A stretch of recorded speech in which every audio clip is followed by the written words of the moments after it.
right around 9 o'clock in the evening, Mountain Time. So it is late o'clock on the East Coast, 11-ish or thereabouts. If you are watching this live, please tell me in the chat box that you can indeed see me and hear me.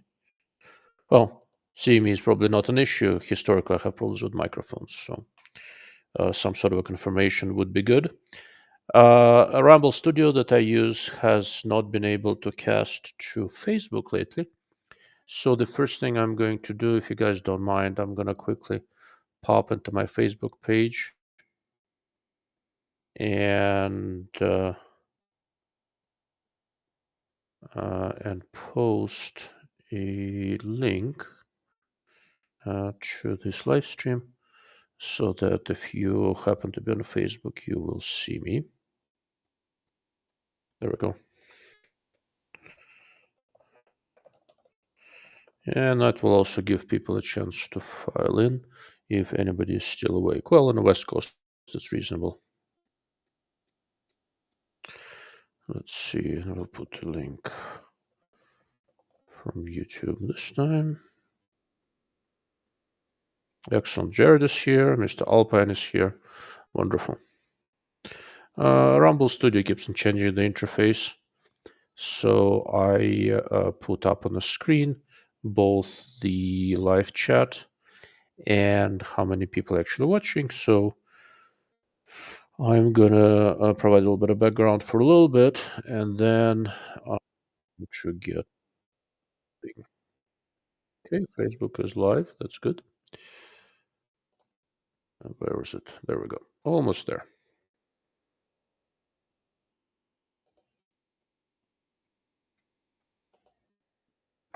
Facebook is always just trying to get me to pay them some money to boost the post.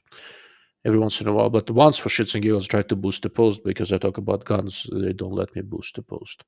I think that's a little bit of a sort of a mixed messaging of sorts. But anyhow, as people are filing in for background, what I'm looking to do here today, again, I apologize if I'm not looking straight at you. My screen is here. My camera is here. That's just how I set up at this little desk I have in the corner of our living room. My proper office/studio is in another house, but I didn't want to go there right now. So it is Sunday evening, February 23rd, kind of an interesting day for all of those who grew up in the Soviet Union. February 23rd was the day we were supposed to celebrate the men. So March 8th was International Women's Day. There was no International Men's Day. So February 23rd was, I think, the anniversary of the formation of the Soviet Army or some communist horseshit. And on February 23rd, we were all supposed to celebrate the boys because they were the future defenders of the motherland. In other words, as you know, if you know anything at all about how Russia and before that Soviet Union or before that Russia conducted wars, just basically meat fodder for whatever conflict you happen to be a part of. That having been said, the fact that it's February 23rd did not occur to me until about 30 seconds ago. So instead of doing that, I did the usual thing. On Sunday, my wife organizes an event locally here called Run for Their Lives to bring attention to the hostages still held by the barbarians of Hamas. We did that, and then toward the sunset, I needed to go and finally finish looking at these several 50mm objective rifle scopes in fading light. Sometimes I call it low light, sometimes I call it fading light, but what I like to do, I like to go and set up in some place where I can look away from the sun and toward the sun, and toward the sunset when the sun is already beyond the horizon. The more interesting part of the performance for me, given that I live in the US, we can't hunt at night very much. When I do hunt at night, I use thermals.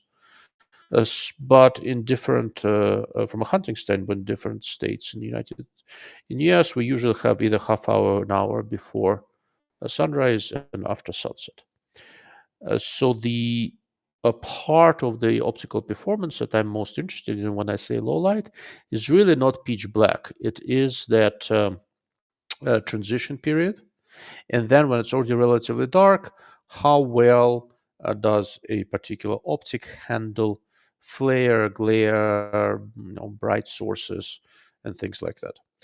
So this is what we did. My son, this time around, decided to go and help me, which was very nice of him. I live in Albuquerque, close to the base of the Sandia Peak. We have a lot of different hiking trails. So I'm gonna share my iCloud photos and show you a couple of pictures of where we were, how it was all set up, and then I'll transition and start talking about rifle scopes. Today's talk is not supposed to be a long-winded lecture. Please ask questions. If anything comes up, don't hesitate, pop it in the chat box and I'll address it as questions come in.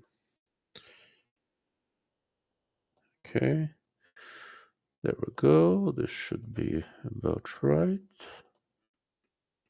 And there we go. So that is Mr. Koshkin Jr. looking at several rifle scopes. I've been doing this for quite a while. One of the rifle scopes I'll talk about today was not actually with us. The Vortex Razor HDLHD was not there with us. I looked at it earlier. But what happened is I did this low light in the past without the Telson rifle scope because I got my hands on that one relatively recently. And I already mounted the Vortex back on a rifle. I didn't want to pull it off. But I've looked at it next to the other three here, so I can talk about it relatively intelligently. What I did, I brought out a couple of tripods. On the tripod on the left has from the left right, Telson Toxin 3 to 18 by 50, Burris XTR III 3.3 to 18 by 50, Leupold Mark 4 HD 4.5 to 18 by 52, and another tripod I had the Revic Acura 5 to 25 by 50, and my Leica Geovid Pro AB Plus binoculars with a laser rangefinder so that I could get some reasonable idea of what we're really looking at. This hill that we went up on, it's at the base of the mountains. What you're looking at right now, what we were doing a little bit later, when the sun was already below the horizon, we get a nice view. There's a road there with cars and headlights. So you can kind of get very nice mixed light environment, and there is still glare from the sun.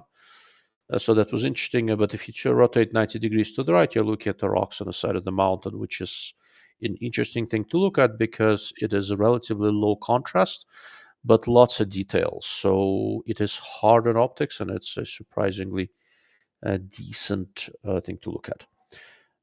We were primarily looking at objects. So on the mountains near us, they were in a ballpark of 150 to 200 yards. And then once we turned and started looking down toward the road over there, I don't know, can you see it? Yeah, you can see there's a car. Later, there were a little bit more cars, but there was a particular truck that was just parked on the side of the road, and that became kind of the center of what we're looking at. And that was at about 2,700 yards. That's a little bit further than I generally care about with most rifle scopes. But it gave us something to look on, and there were plenty of things looking along the road that were closer and further and stuff like that. There were cars going away from us with red, lights in the back. Cars going toward us with bright white light headlights. All of that creates an interesting thing to look at. Okay. Looking at other images, let me see if I have anything that shows you the other direction. Where is it?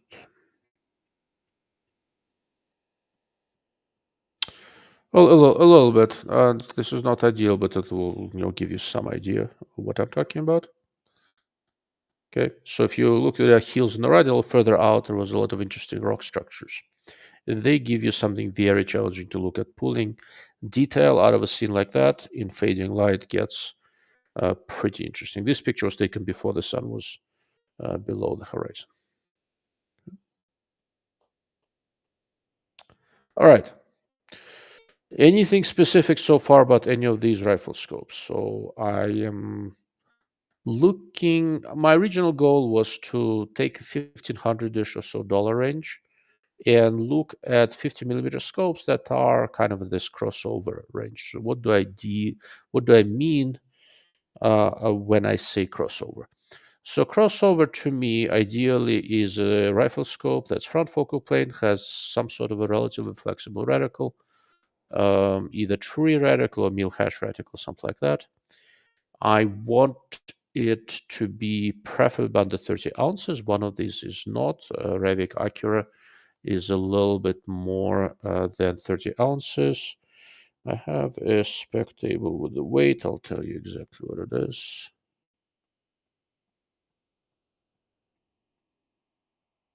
There you go. So the Revic is 34 ounces. Technically, when I originally was looking at it, I also looked at tracked Toric UHD 4025 by 50, but that was 39 ounces. And but optical is right in this conversation. I'm going to have a separate video on that guy because I ended up thinking about it a little bit differently. But I want it to be arguably under 30 ounces. I want on low power for it to go low enough to be used with thermal clip-ons in a pinch. Not all of these are ideal for thermal clip-ons. We'll talk about that momentarily. But I want it to be equally comfortable on a match rifle for NRL Hunter. NRL Hunter is becoming more important for me from a rules standpoint, partly because I've got another match coming up this weekend. It so happened that I have to go to California and for work, and then I have to stay there the weekend. To be honest, I just don't want to go back and forth in the course of one weekend. So I'm gonna head out there, do some work stuff on Thursday, Friday, and then shoot a match on Saturday and Sunday morning, and then go spend the rest of the week at work in Southern California. And the match I'm shooting is the NRL Hunter match in Mason Valley. This is my second NRL Hunter match, and the first one that I'm shooting as a regular participant. The match I shot in Arizona was a pro-am match, and I went in as amateur, which is a little bit different. This one, I'm just shooting a normal match. And again, before Thursday, I'm going to try to get in front of the camera and tell you a little bit of what my plan is for that match, what I'm doing. Although, honestly, I'm not doing anything that special. I'm arguably making life more difficult for myself, but from a standpoint of the match performance, but easy for myself from the standpoint of being able to go. That's a conversation for another day. On the other side of the equation, I want these rifle scopes to be perfectly capable on a Western hunting rifle. And when I say Western hunting rifle, that means that it has to be capable of taking a relatively long shot on game. The distances we have out here are significant. And I want it to be usable across a broad range of lighting conditions. Many scopes that are unabashedly aimed at the competition world come with very thin reticles that work great on high magnifications, with front focal plane designs, but they are really not ideal when you dial the magnification down. And they're not ideal usually because of the reticle design. There's more than one way to skin a cat, sort of proverbially speaking. So if you want reticle visibility on low power with front focal plane scopes, it's really some sort of a combination of high visibility reticle features together with well executed illumination. A couple of the scopes I see here are relatively usable without illumination, but generally speaking, reticle illumination is your friend. So if you are going hunting with this guy, one of these guys in low light, spare battery is your friend. I highly recommend it. Okay. Okay, this is after dinner for me, so rather than having my usual bourbon or scotch, something like that, I actually have a glass of port and some blackberries. So if you forgive me, happy Sunday.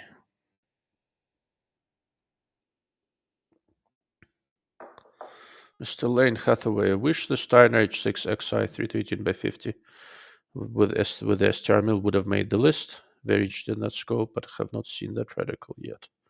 but great lineup of scopes anyway. Yeah, that's actually a good observation. So optically, H6XI and XTR Pro are related. But I have not tested that scope. It's somewhere on my list, but I have been so overwhelmed with my day job and with some of the stuff I'm doing in the gun world that I, at this stage, more or less stopped taking in new stuff for review, unless it's something very specific that I'm looking at. And H6XI is definitely on my list. I do like the STR Mil reticle. I think it works very well in the 3-18x50. I saw it briefly. Arguably better than in 2-12x42 that I was also looking at. But performance-wise, I would think H6XI would be toward the upper range within these scopes, but definitely in the mix. It's a nice design. Interestingly, with the Steiner, the T6XI gets a lot more mileage, but in some ways, H6XI that's a little bit lighter, a little bit handier. In some ways, is even more interesting, at least for me.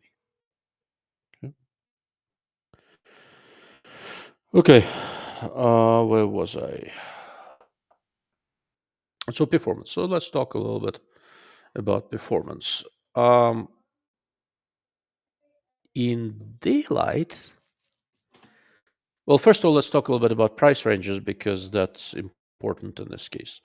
I usually, like I said, I was looking for scopes in the $1,500 price range, but that just didn't happen because the Razer HDL-HT is about 1,500. Leupold Mark IV HD is about 1,600. The Telson Toxin, which is all right. Let's just get them up here so you guys can see them. So this is the Telson Toxin 3-18x50. This is the Burris XTR III 3.3-18x50. This is a Leupold Mark IV HD 4.5-20x50. You can see that in terms of size, they're all comparable. Burris is a little bit smaller, and Burris is about the same size as a Vortex Raise HDL HD in terms of length. Vortex is significantly lighter.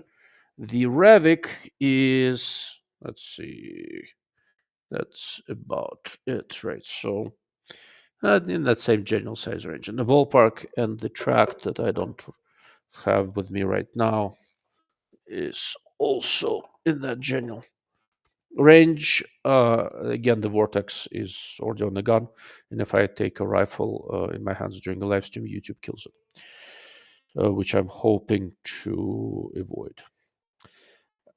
Since I tend to talk for a long time, I decided to do something a little bit different today. I'm going to give you a summary up front.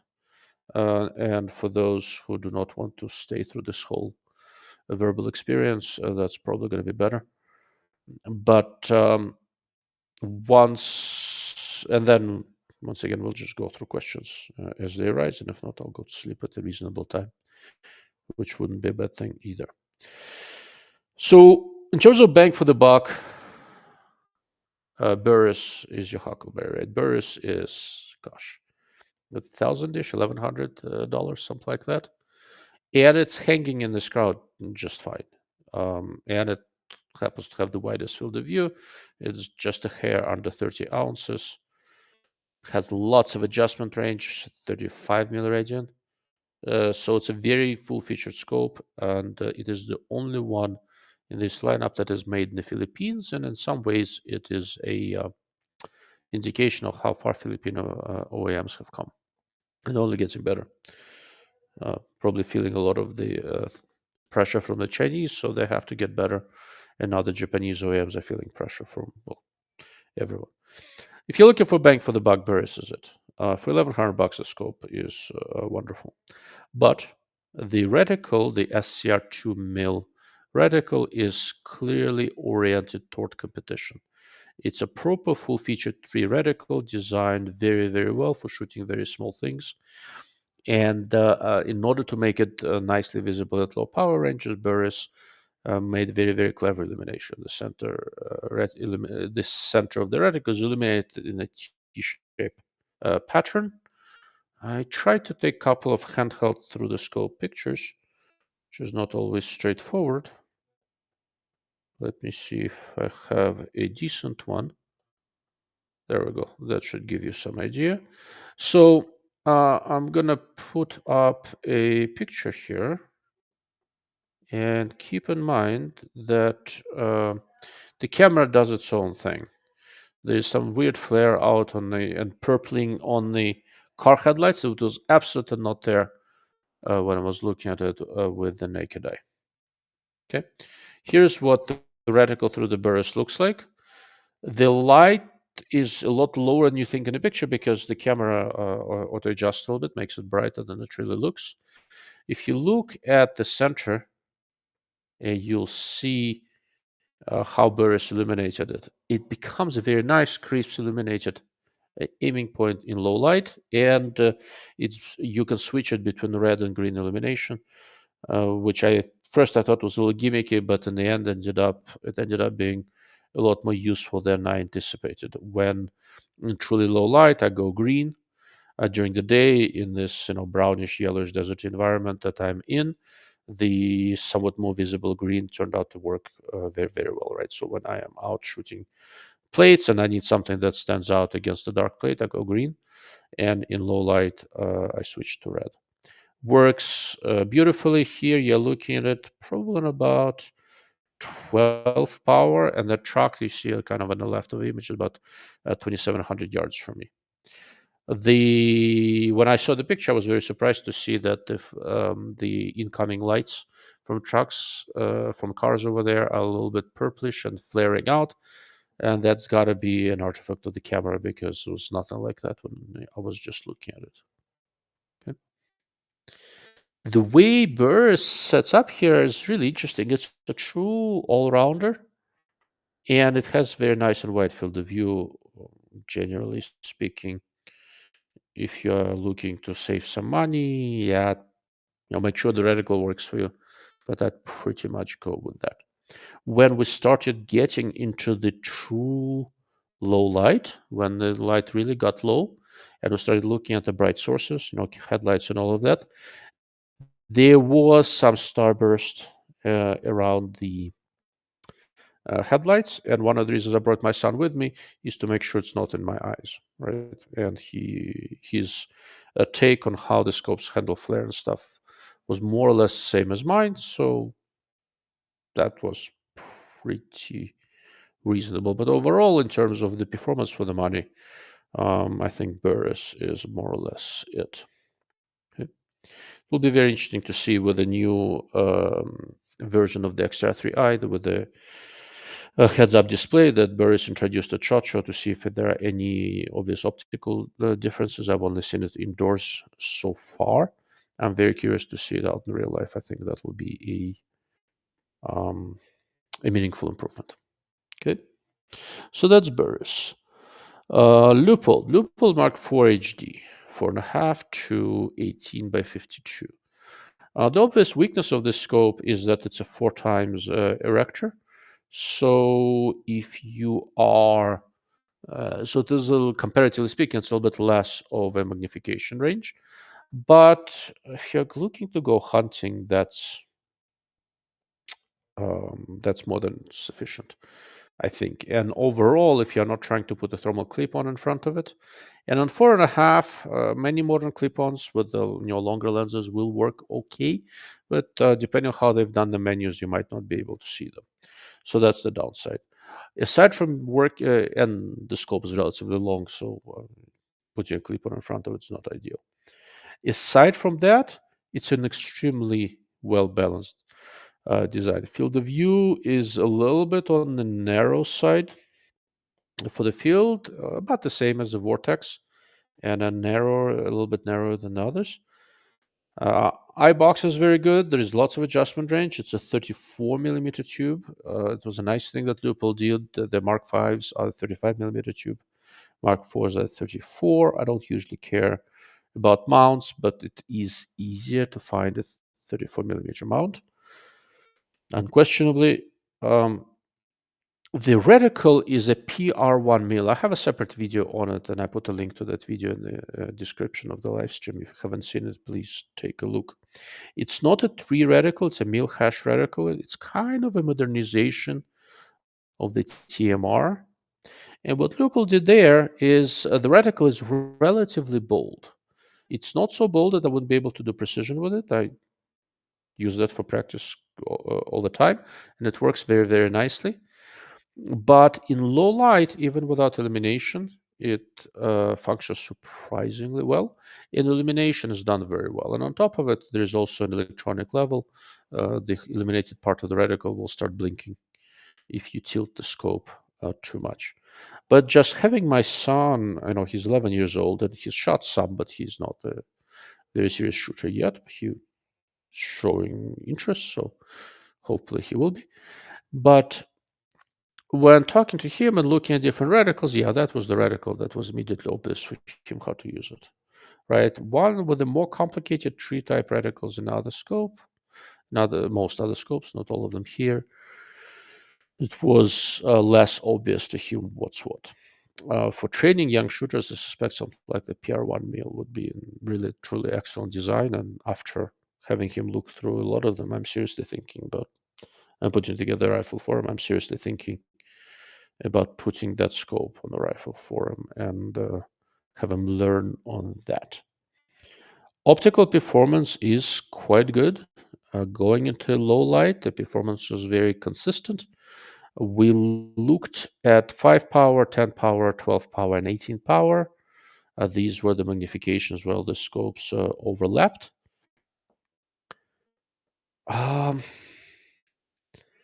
I have nothing negative to say. And then, I talked to Leupold guys at SHOT Show when I said, I've been, messing with the Mark IVs, Mark IV HDs, and I really have nothing negative to say.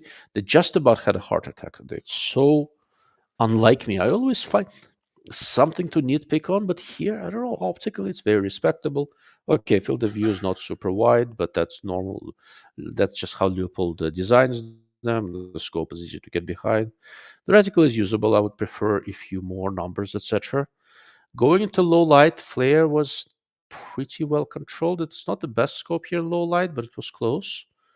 Again, there was a little bit more of this starburst due to bright point sources in the field of view, in this case, the headlights of incoming cars. And just to be clear, one of the reasons I showed this image with the scopes on a tripod earlier is for the YouTube censorship crew to understand that when I'm showing pictures with rifle scopes pointing at cars, the rifle scopes are not on a rifle. They are separated and sitting on a tripod. Sometimes that message needs to be specifically elaborated because they don't have any reading comprehension or listening comprehension. But anyway, what was really interesting with Leupold is that when the sun was just setting, it was handling this general purpose flare from the setting sun pretty well. But with the looking at cars with headlights, where basically no point sources, stuff like that, it was doing all right, but it was clearly having a little bit of a hard time handling that, which is not unusual. So that was kind of interesting. But in terms of what it offers for the money, I think it's excellent. And honestly, there aren't any bad scopes in this group. The reticle is clearly simpler than the Burris that we just discussed, and it lends itself very well toward the less experienced shooters, or for when your target is just less to screw up. And there is value in it. I just wish I had a few more numbers there, or especially on the horizontal, because I tend to dial for elevation and hold for wind. Okay, so that's Leupold. Vortex Razor HDLHD 4.5 to 22 by 50. On balance, if you are talking about crossover scopes, still easily one of my favorite designs, and one that arguably embodies the whole crossover concept better than anybody else. And arguably one of the bigger contributors to that is the lightest, by far the lightest weight. It's 21.7 ounces, for a 30mm scope with a 50mm objective and 4.5 to 22 time magnification range. Just like the Leupold on 4.5 power, which is the lowest it goes, it's not ideal for putting a thermal clip on in front of it. I've done it. Some works, some not so great, but it's not really what it's for. And again, if it was me, I would have probably preferred a 4 to 20 or 3.5 to 18.5 or whatever it would be. Something like that, was it? Yeah. 3.5 to 17.5, excuse me. Something like that, because for me, low power is a little bit more useful than high power. That having been said, the Razer HDL-HT, despite having been around for a little while, in terms of center field imaging performance, image quality, it is absolutely second to none in this comparison. It does very, very well. The edges are not bad either. The turrets are simple. Lots of people complain that they don't like the feel. Yeah, but feel is not great, but I don't think it's as bad as people make it out to be. And I've been dialing with this thing for years now. I've never missed a click. Why? It's a relatively simple turret, but they made it 6 milliradian per turn, and the click spacing is quite wide despite a very compact turret. The elevation turret locks. It's a pop-up turret. The Windows turret is a very simple cover turret, other than zeroing in. I don't have ever used it. I'll be honest with you. The scope tracks, and again, image performance is absolutely excellent, especially in the center. Okay, hold on a sec. There's something here I need to address. We have a carpool for my kids.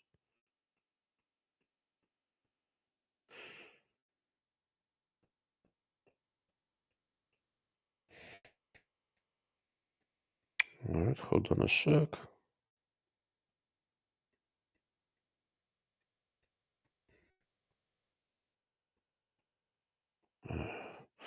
Very interesting. My iPhone is learning slowly what words I try to write. So I'm trying to write Stephanie, and it inserts the word Steiner. Go figure.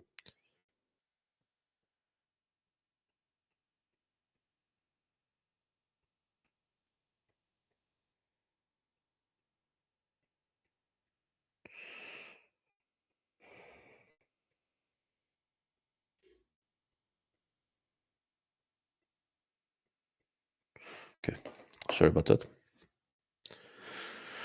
Alpine, how does 4.5x work with the Steiner C35 Gen 2? Actually, pretty well. So the way the Steiner did menus,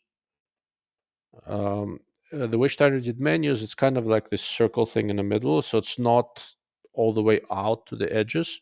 I have not tried it with the Leupold and with the Razer, and they have kind of a mid-pack field of view, so it may or may not work properly with them. I've had it behind several other scopes. My plan right now is to mount the Steiner in front of this new Leapers Integrix 3 to 18 by 44 that I'm quite impressed with, and I'm going to map out carefully how it plays with different magnifications, and I'll measure out exactly at what field of view of a day optic you can see the menus. I think it might work relatively well with 4. You might be able to see the menus with 4.5, but I'm not 100% certain it's going to be right in there somewhere where the menus are a little bit too far to the edges. I'll do some investigation and I'll let you know. Good question, though.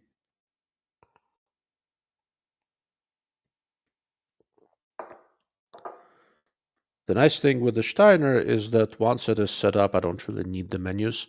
The couple of controls I actually need are all accessible from the outside.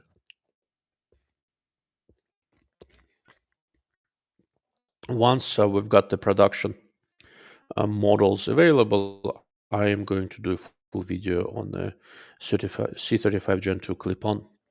I want to do it with a production model. There are some differences between that and a prototype. So once I have one in my hand, honestly, I'll probably do it as I'll need to do a video but on a gun, but I'll probably do a live stream as well, so I can have it in front of me and show you.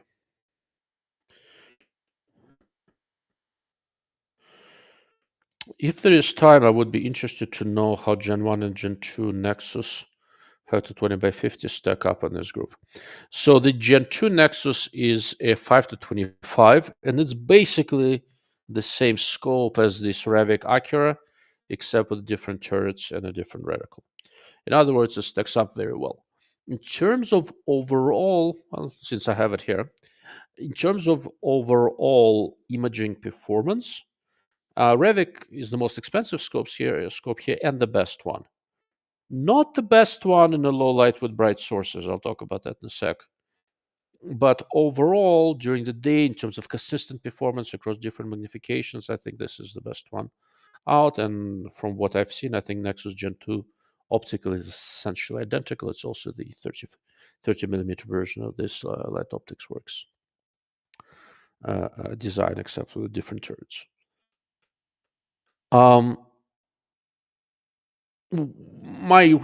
My complaints with the Revic Acura is a really twofold. One, well, it is a little bit heavier than I like, although I think part of it is due to a rather sophisticated turret. We could have custom BDCs and all that. And two, up to now, it has only been available in MOA. Like now that I'm done with it, I'm gonna divest the scope, which is gonna hurt because I really, really like it. I think it's an excellent scope with an excellent reticle, except the reticle is in MOA, and so are the turrets. And I have a hard time admitting to myself that MOA should exist. But there are people out there who clearly like it, and hopefully this will find a nice home with somebody who can appreciate it.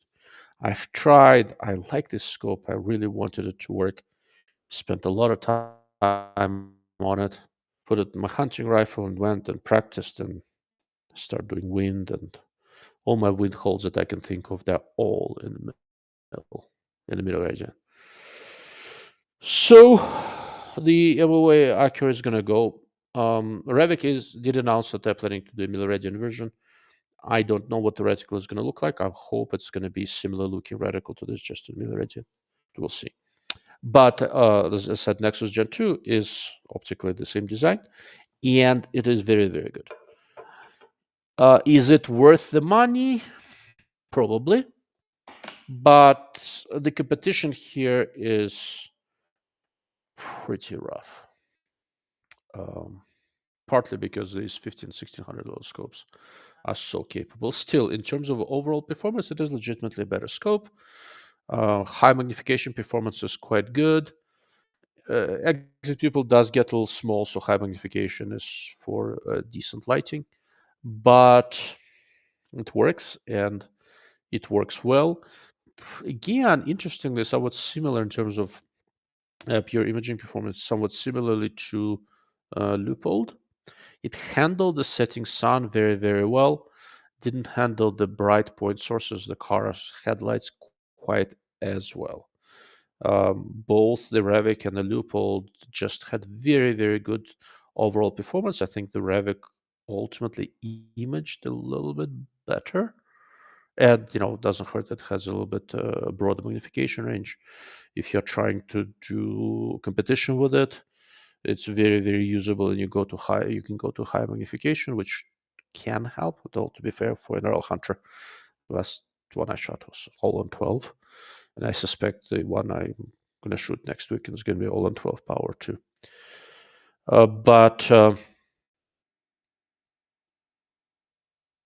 it works very, very nicely, and it's, as I said, the turret is quite clever. Okay. And the remaining scope here is the new kid, and that's the Telson Toxin. This guy 3 to 18 by 50. So in the case of this scope, I'm not entirely unbiased because I helped design the reticle for it, and it has that. Again, I have a video on that. Please see in the live stream description. There is a link in there. So I helped with the reticle, so I like the reticle. But aside from that, this is allegedly a version of the Japan Optics Limited 3 to 18 by 50 design that's been around here and there. It's behind the Riton 3 to 18 by 50. They have a Japanese version. the now defunct Brownells MPO. There may be some others out there. But this is easily the best 3218 I've seen from JOL just yet. And the controls are all new. Optical, it looks to be a little bit better than I've seen in the past. One interesting thing, when I was explaining to my son how to use all the different things and the side focus and all that, he immediately commented that the Telson was the easiest for him to use in terms of the weighting and the resistance of the controls, with some others that were quite stiff, and he suffered a little bit on the Burris. The knurling on the elevation tower is very good, but the knurling on the side focus is a lot sharper, and he felt it. On the Leupold and on the Revic, it was quite stiff. On a Telson, he got it, he's 11, he got it all set up immediately. The turrets are all new. They're very, very good. The tracking has been absolutely spot on. One really interesting thing with the Telson, so daylight performance, very competitive, extremely close to Leupold Mark IV HD in terms of pure image quality, but it probably has a little bit of an edge simply because of the broader magnification range, right? It goes from 3 to 18, while the Leupold goes from 4.5 to 18. So if you want to use one with a clip-on, thermal clip-on, this one works very, very well. The way the illumination reticle is done, let me see if I can find a reasonable, I think this is it, a reasonable image. Again, it illuminates a relatively small cross in the center. There you go. So here is the Telson looking at the same scene. There we go. Okay.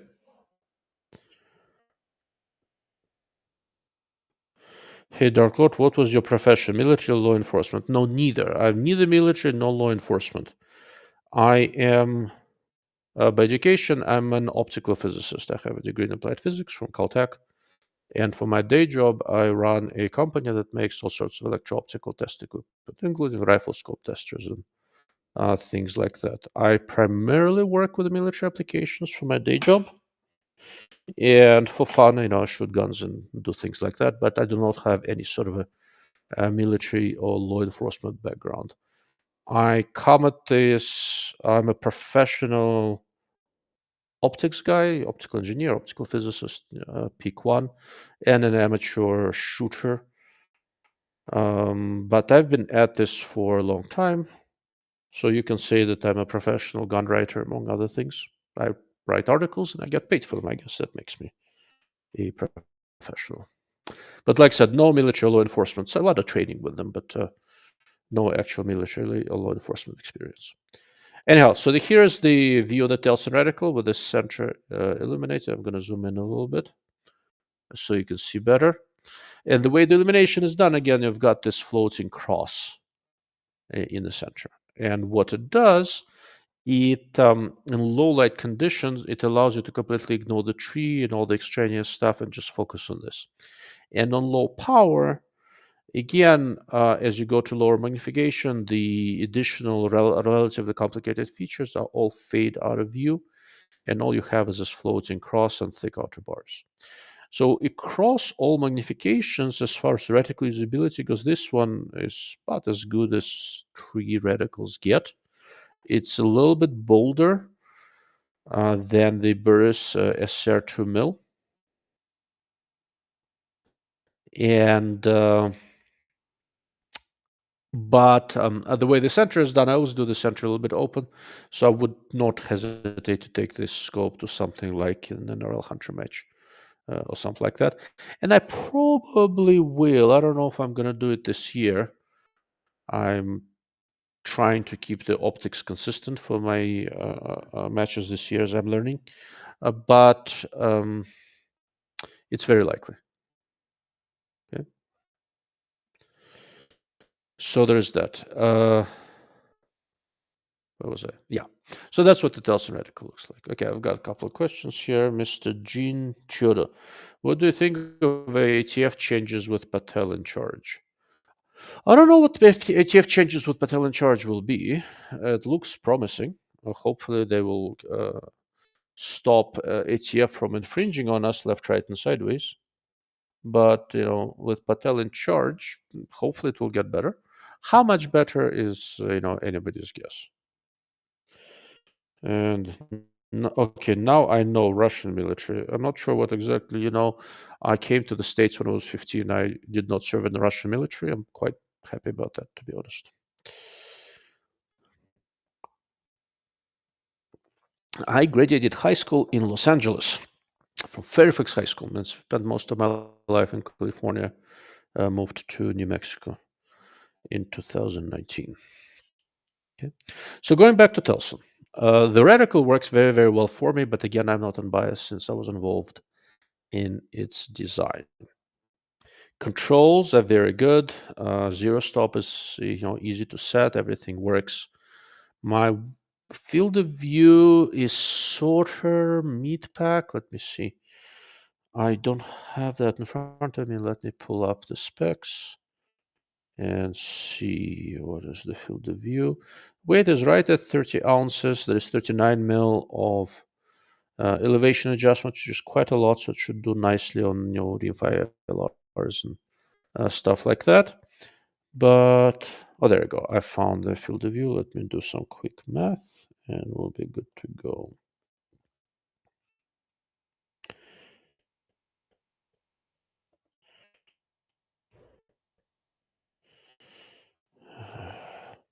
Sometimes I hate Microsoft so much.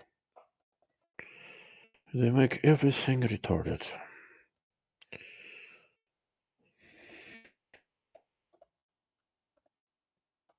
Okay, got it.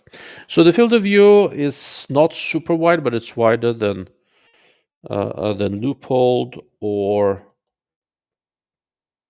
Vortex, slightly narrower than Revic, a good bit narrower than Burris. Like I said, Burris has the widest field of view here.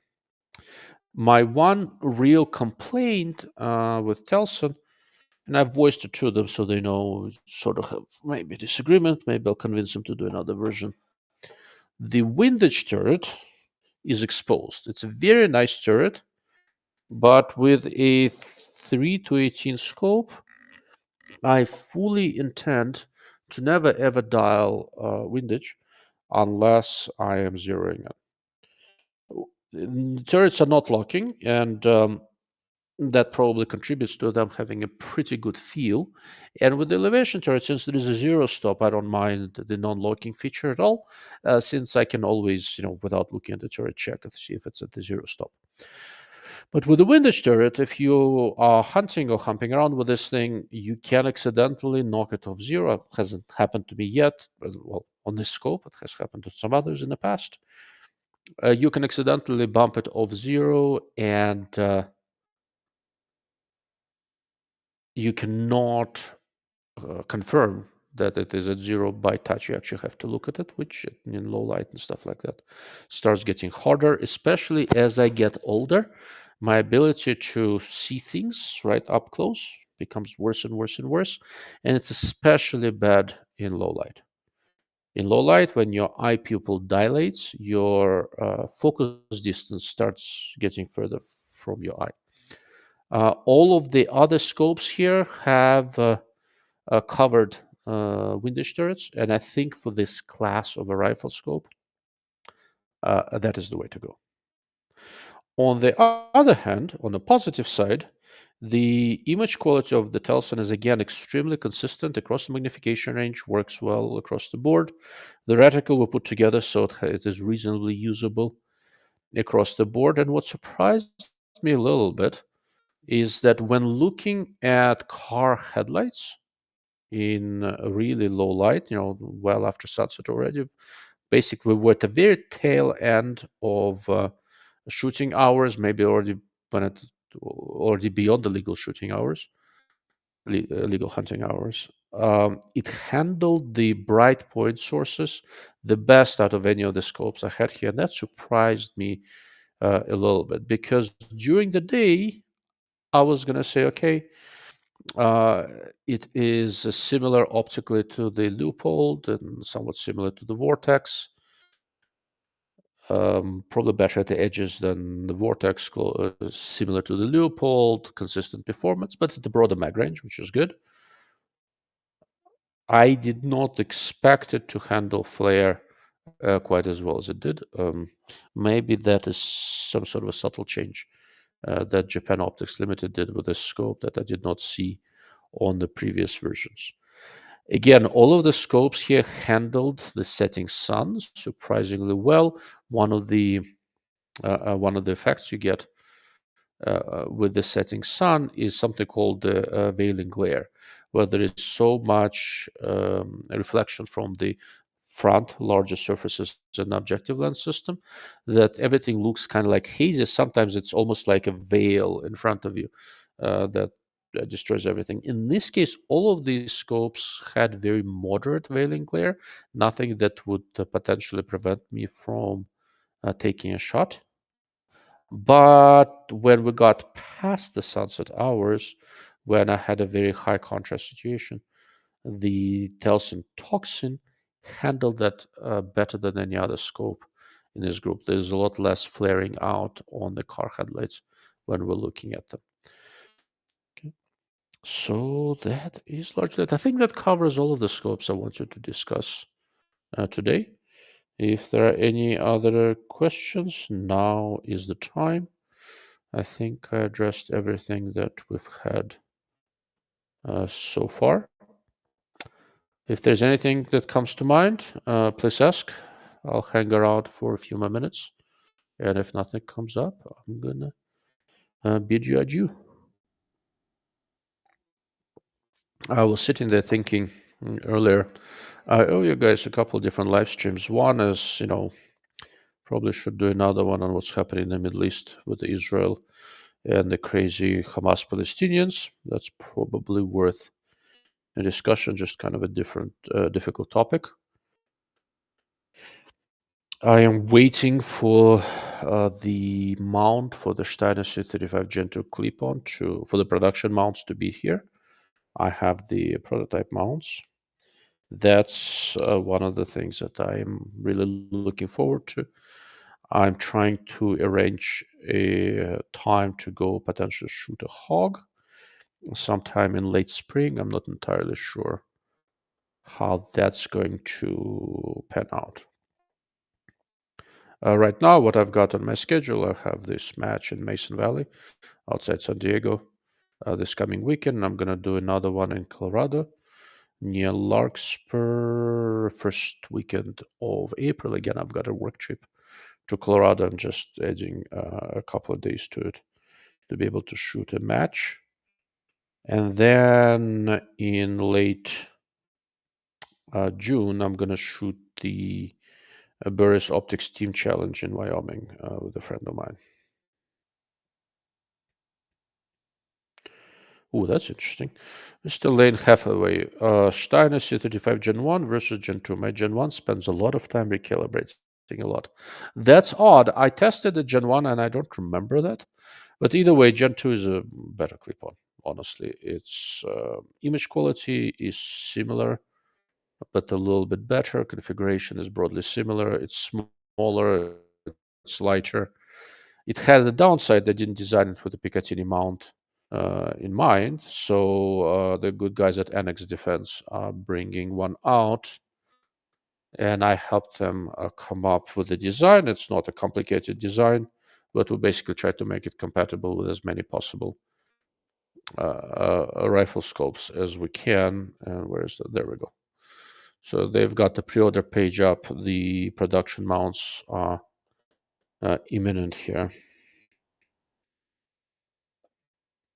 Okay, there's the link.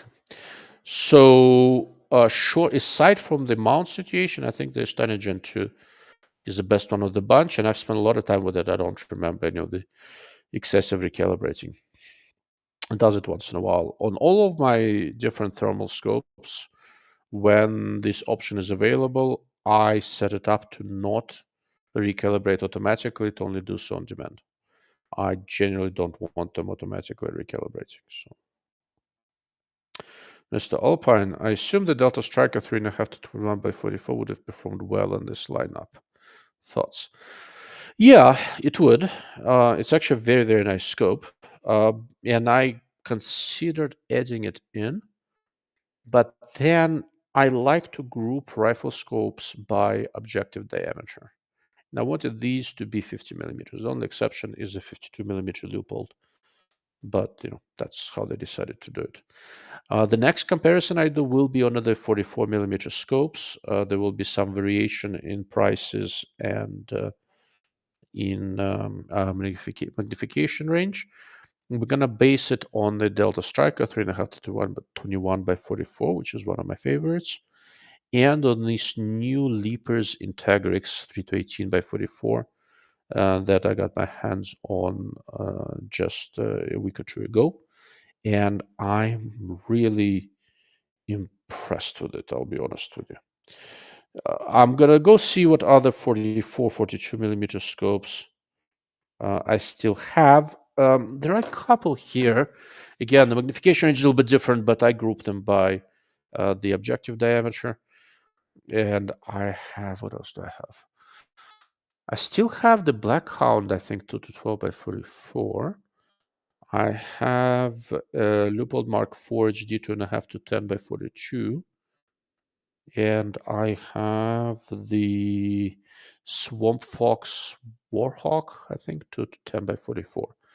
So these last three are really directly competitive with each other because of the objective diameter and magnification range. And I'm going to look at all of them sort of side by side, although it's going to be really a two-parter. The high magnification 44 millimeter scopes and the lower magnification ones. I think they all work well. Now, I did look at the Integrix 3 to 18 by 44 next to these scopes, since I was, trying to do a first look at it anyway. And it's impressive how competitive this smaller objective scope is. But when you start going above about 15 power, this smaller exit pupil becomes somewhat noticeable. You don't have much image quality degradation at all. But on high magnification, you're fighting for that exit pupil, and every little bit extra helps. It's the same business with the Delta. So Delta is an excellent design, but a 21 millimeter scope with a 44 millimeter objective is a pretty small exit pupil. That's for good light and a steady shooting position. But it still works well, and there is very, very little image quality deterioration. What you are generally able to get with the 44 millimeter objective is that you can get a notably shorter rifle scope without any obvious optical compromises other than the previously mentioned exit pupil. That's really the big reason for Delta or something like that to go with a 44 millimeter rather than a 50 millimeter, rather than a 50 millimeter objective. It just gives you that much latitude in trying to make the objective lens system of the rifle scope a little bit shorter without going to very fast optics, without significant image quality deterioration, without a variety of different design complications that you really don't want to be doing. Don't want to be doing at all if you don't have to, but definitely don't want to be doing them on any sort of a budget. It's just asking for trouble. But good question, and the Delta is a pretty impressive scope. What I found very interesting with the Delta is that the reticle ended up being somewhat polarizing. I did not design it. I was consulted on it, so they asked me what I thought, and I like that reticle. I think it is a very good design that gives you a lot of information while not being in your face too much. But it's not a competition reticle. So competition reticles are designed, when they have a tree, are designed in such a way, at least the good ones, that you can use the tree relatively rapidly. The way the reticle in the Delta is designed is that you can use it rapidly as a 0.5 mil step reticle.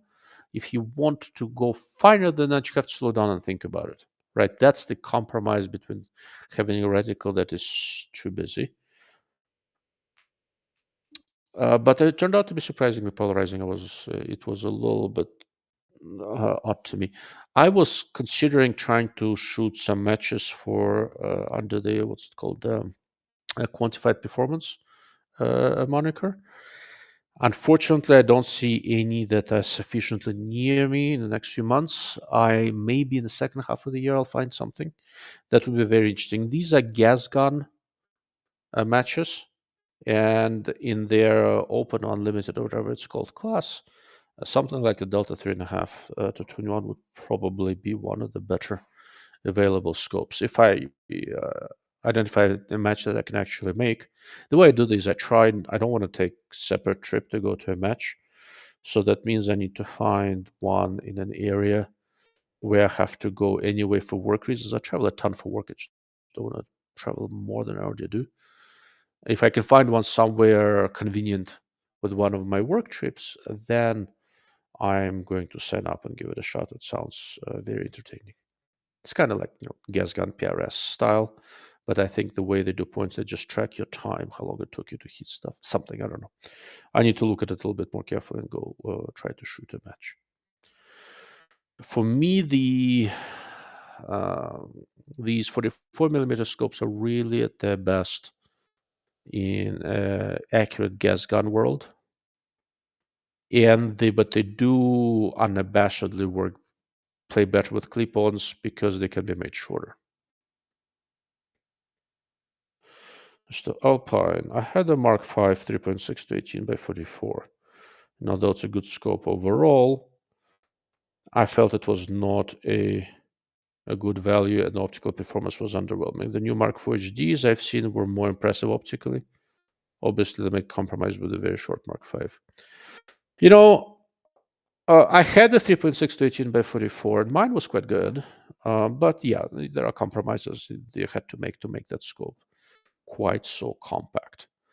The Delta is, in terms of overall performance, in many ways, the Delta is kind of what the Mark V should have been. It is slightly heavier and slightly longer, not by much. And optically, it performs clearly better than the Mark V with the same objective diameter. And one of the problems that the Mark V 3.6 to 18 had is that Leupold, unfortunately, and Lord knows I'm very friendly with several people in Leupold, and I think they hate it when I say this. They absolutely Leupolded the radical options for the 3.6 to 18. It's a good scope, and they won some contracts with it, but it would have been more competitive, I think, if they managed to get the illuminated PR2 mill in there at a reasonable price. Mr. Automatic Nickname Creator, that's an interesting name. Tremor 3 is still good for PRS. Everyone bitching about Tremor 3 is garbage, but seems like I can pair with Kestrel, easy to hold over if properly used it right. So I'm not a fan of Horus Reticle. I think they are, for the most part, there are a couple older ones I like. For the most part, I think Horus Reticles are a steaming pile of shit, basically. The trend with the PRS guys,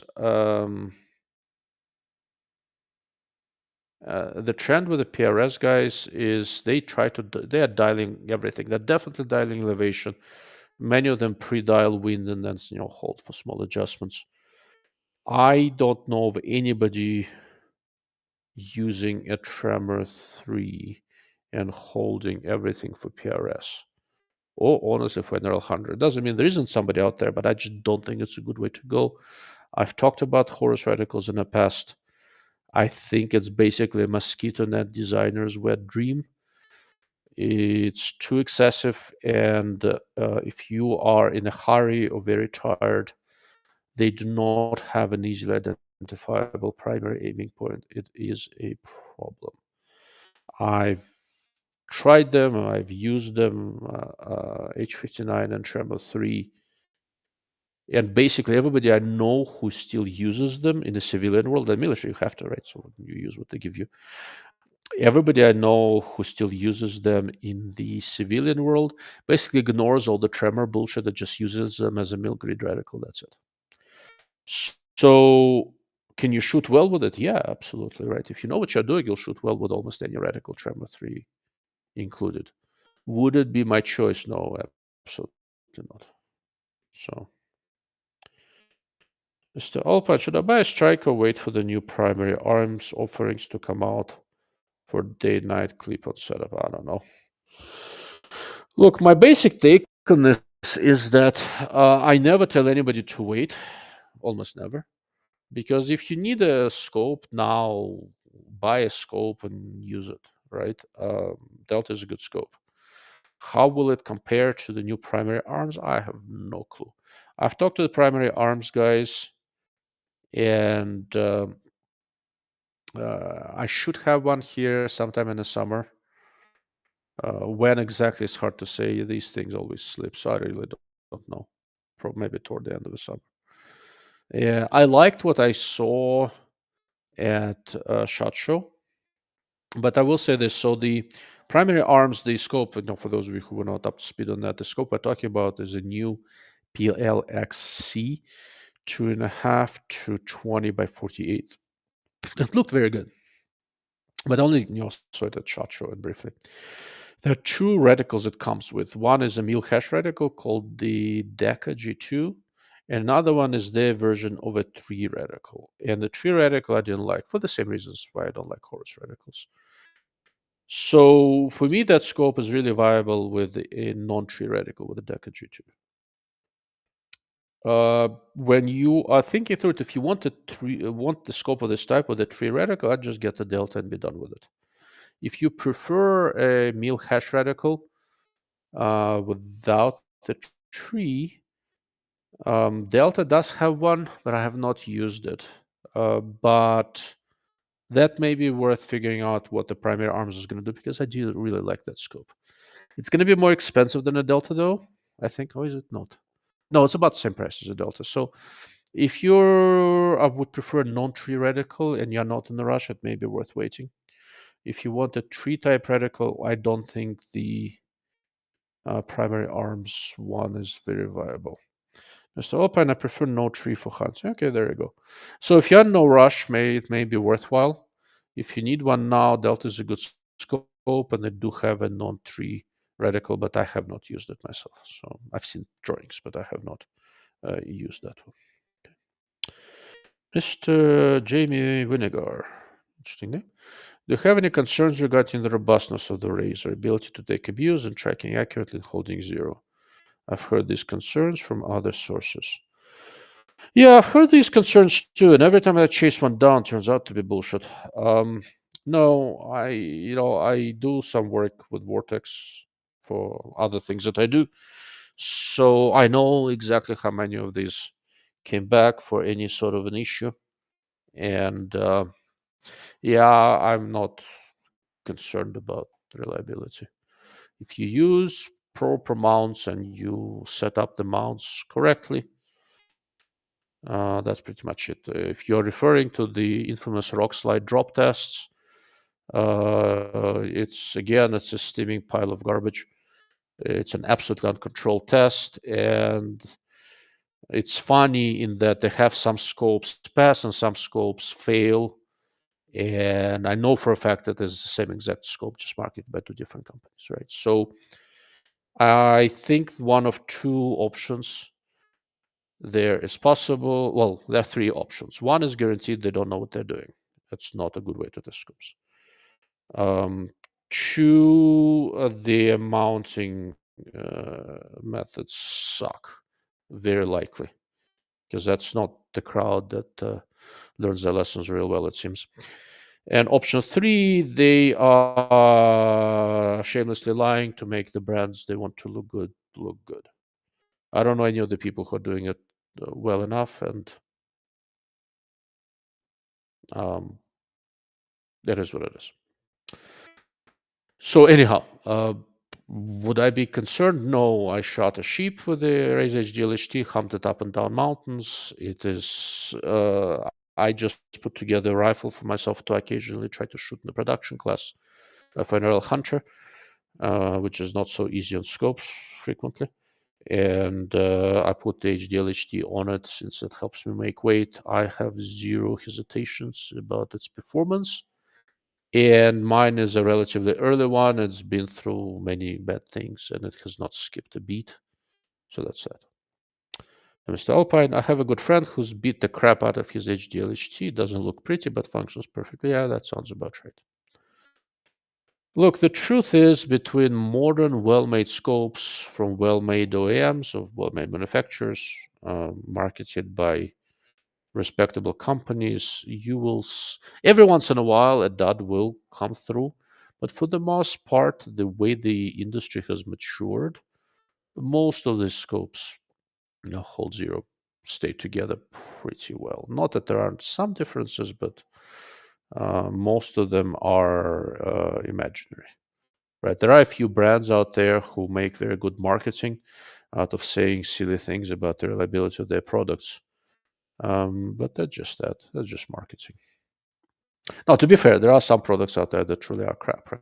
So, but again, most reasonably well-made scopes from reputable manufacturers will stay together very well.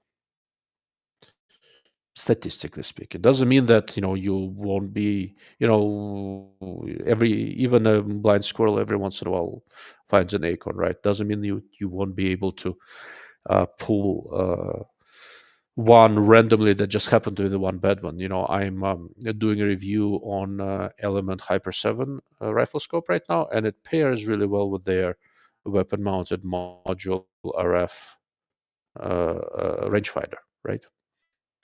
So they sent me a random one, right? So I make it a point to make sure nothing is cherry picked.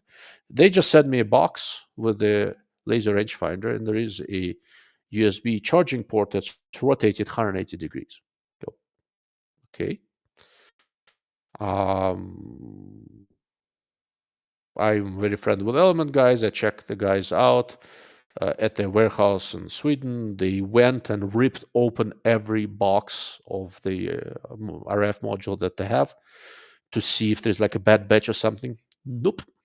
To the best of my knowledge, I'm the only one who managed to draw the short straw and got a laser range-finding module where the rear part of it that can be attached different ways is rotated 180 degrees, and the USB cables would be sticking out the wrong way. So sent it back. They sent me another one. That one is built correctly. Does it mean anything about the reliability of the product? Not a damn thing.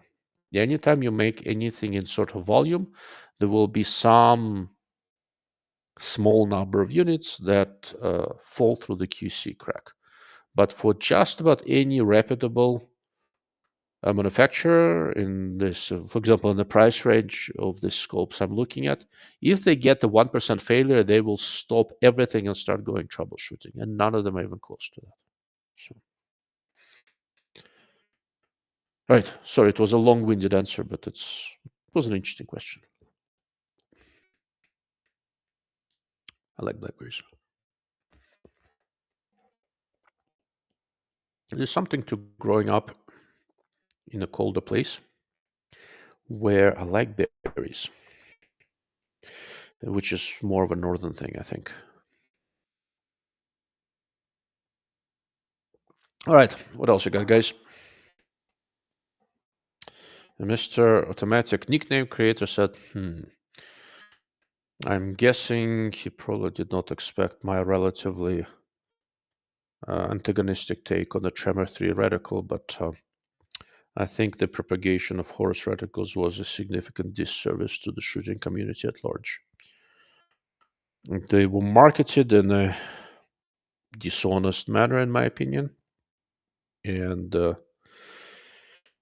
I see a lot of people with them. Interestingly, the whole Horus thing, if I remember correctly, was sold to the military as something that would make training new shooters easier, right? So they were saying that rather than teach military guys, Miliradians, MOA, etc., you can just do the Horus thing and it'll all be obvious. And that's either wishful thinking or outright fraud. I don't know. It is one of the worst possible reticles to try to train a new shooter on. Mr. Jamie Vinegar, thank you. I'm very interested in the scope for a longish range hunting scope. I appreciate your expertise. I'm also interested in the toric scopes. So I like tracked toric scopes quite a lot. I don't have any here, and I don't want to go start rummaging through the safe. I have two on hand. I think the 4 to 25 by 50, which is basically optical design is related to the Revic. It's a good bit cheaper. Revic was a little better optical, which is interesting. Maybe there are a couple of versions, but the tracked has a lot of adjustment range. But it's 39 ounces, so for me that was a little bit on the heavy side for hunting scope. I like it as a rimfire ELR scope.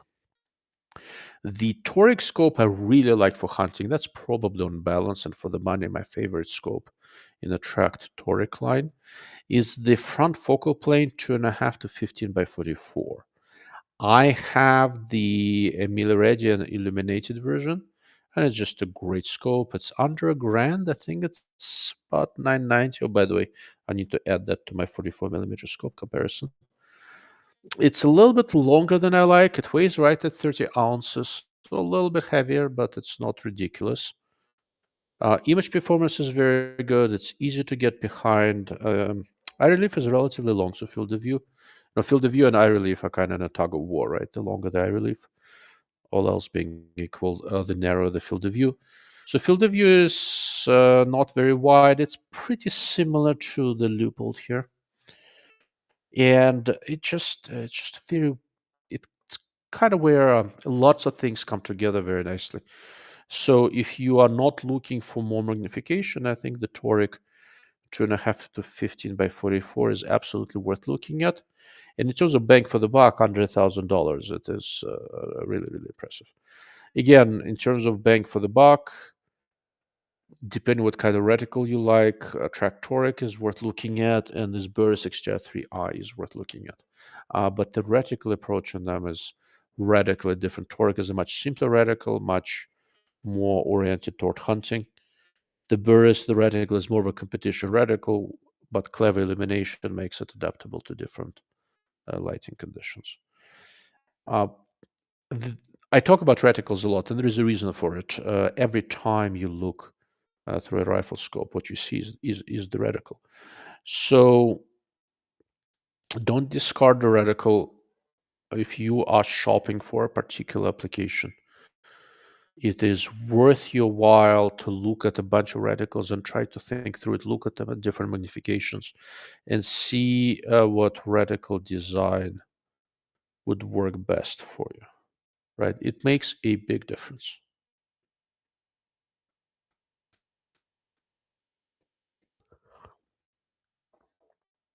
Almost done with my port.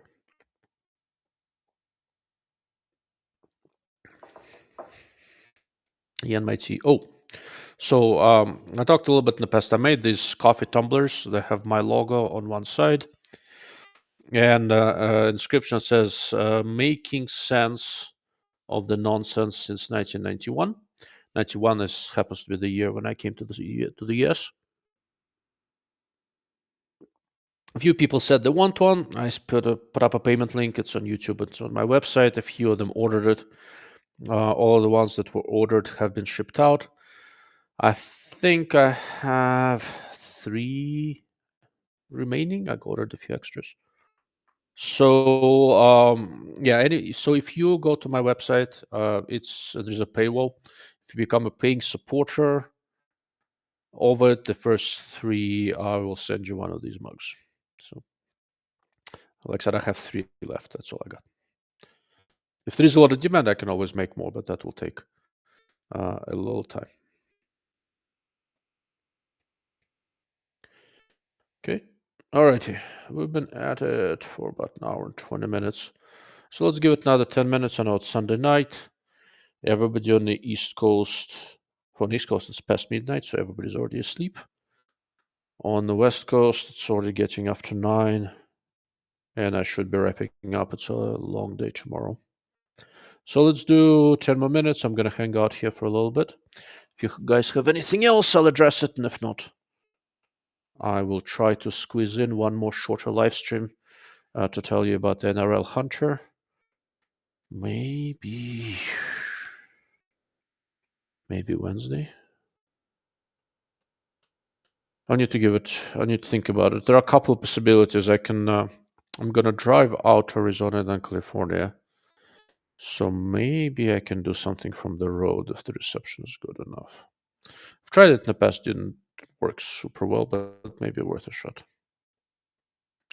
Mr. Alpine, for your money. Okay, so for my money, what?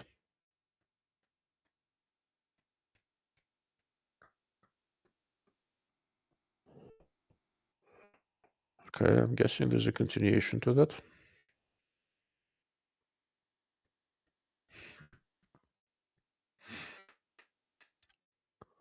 Let's see.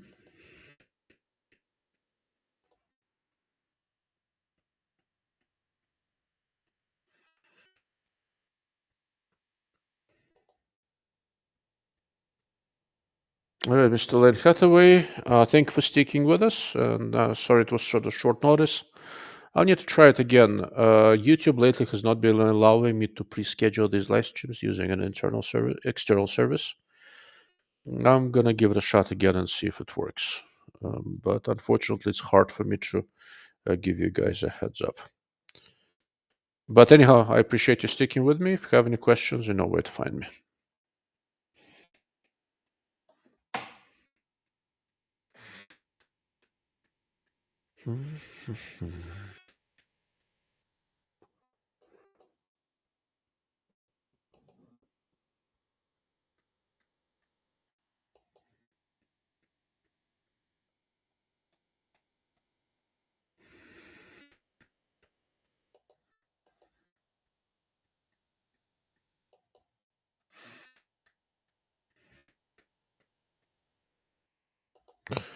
Mr. Alpine, oh, well, that's the question. Schmidt and Bender Polar T96, 4 to 16 by 56. Or Zeiss V8 North America, 2.5 to 20 by 56. No, you don't like them away. The catch is, so I haven't spent a ton of time with the Zeiss V8. It did seem like a good scope. Based on what I've seen, assuming you are primarily interested in low light hunting, I'd have to give a nod to the Polar, and I think you can find it. I thought very recently you could find one for a lot less than 4K in terms of the Polar.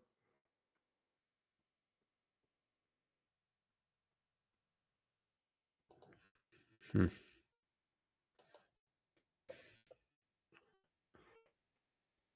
Maybe I'm wrong. Hold on a second. Which version of the Polar are you looking at?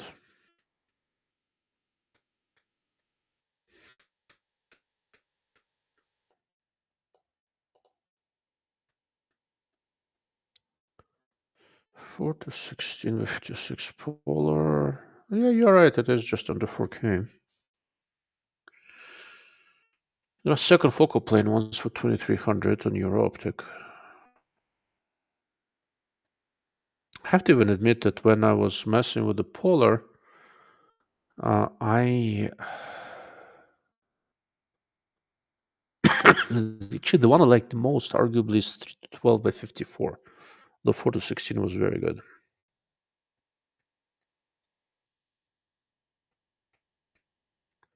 Interesting. There's a front focal plane one with a Posicon turret, which is a single turn turret, I believe. Oh no, never mind. It's kept turrets. Yeah, you're right. It's about $3,800. Prices have gone crazy. P4F front focal plane with CCW turret. Yeah, I don't know. I just haven't spent enough time with the Zeiss to be confident. It's a nice scope. It's unquestionably a nice scope. But I'd probably lean toward the Schmidt on this one. But I am somewhat biased because it just has so much more mileage with it. But in low light, Schmidt is legitimately good. So is the Zeiss probably, but For pure low light optic, it would be very hard for me to go against one of the Schmidt's polar models. And I will say this, as far as second focal plane scopes go, and I've seen them all to some degree, some not as much as others, I will go on record and say that Leica Magnus is still the best second focal plane hunting scope on the market as far as image quality goes.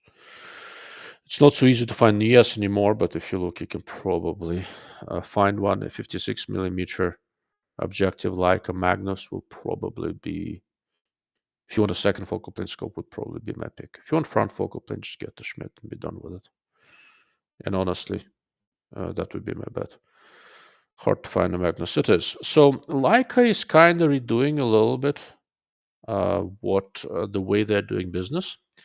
And for a little while, they just had these M+ rifle scopes, which are kind of like assembled out of Japanese subsystems.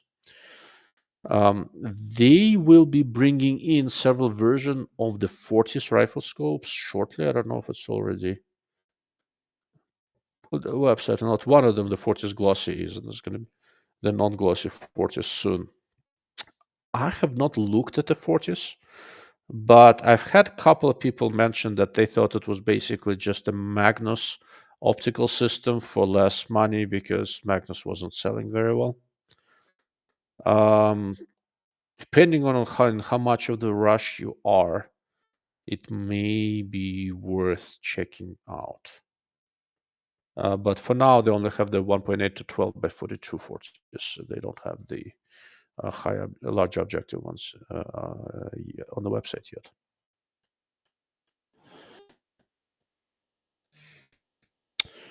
They have long scopes, aren't they? Yeah, somewhat long, not too long.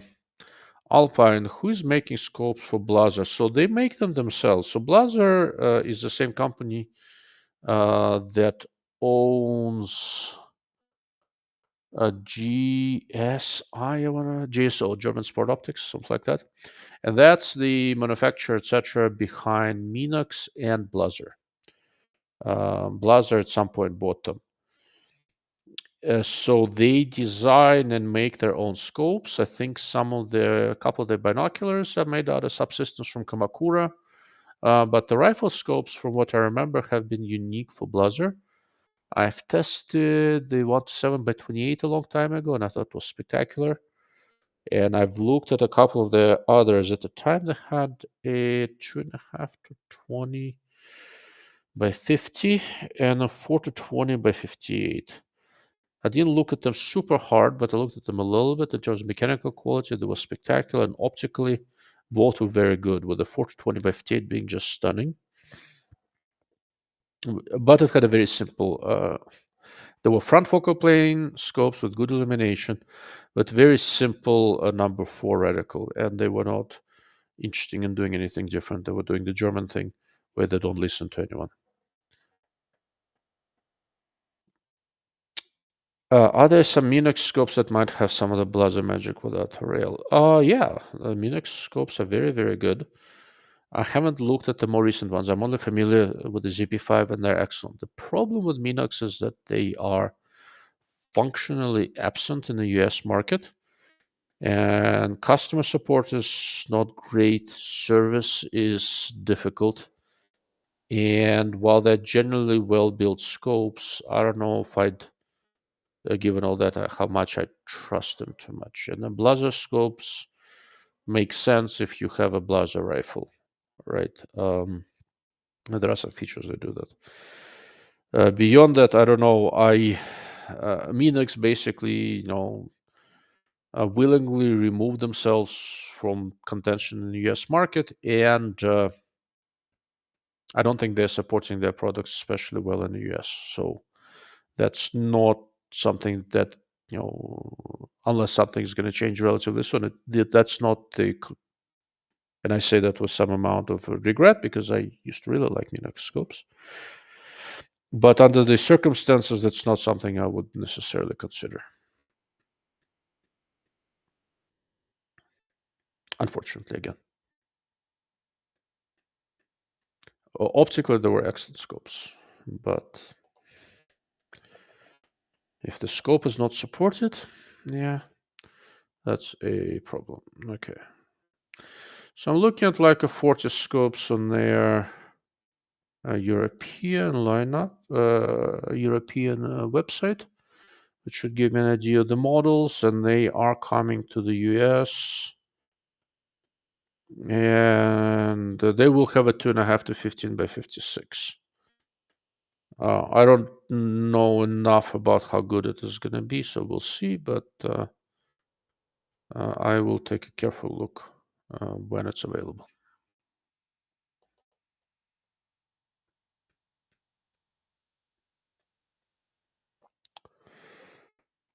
I'm well aware of the ZP5, but for heavy tactical scopes, I have gone elsewhere so far, and I would as well. With some of their, like I said, they have some hunting stuff, but by the time that started coming around, their support was so minimal that I did not want to spend time on them. If a company won't support their products properly, why would I want to play with it, right? So, as a guy who makes recommendations, right? I don't get too much into the discussion of who supports the scope best, worst, etc. Most modern companies who want to play have pretty decent support. Some better than others, but they're all viable.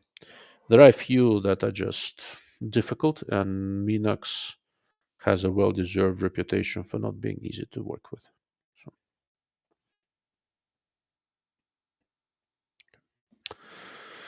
All right, guys, it's been about an hour and a half, so we are going to wrap up.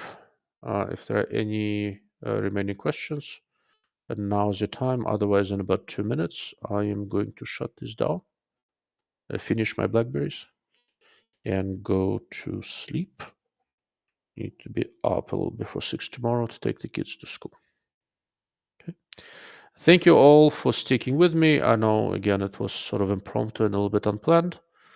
But when I go to the match toward the end of next week, I need this plate. That's the plate that's the plate I use on my tripod when I look for targets and if I need to shoot off of it. So I figured I should take it all apart, mount the scopes back on rifles, and be done with it. If there are any questions come up after I wrap up, darklordofoptics.com, that's my website. That's where I spend most of my time online.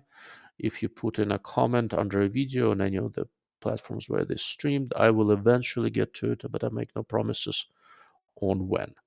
Eventually, I try to answer all questions, but given a limited amount of time, if you want my attention quickly, darklordofoptics.com is your best bet.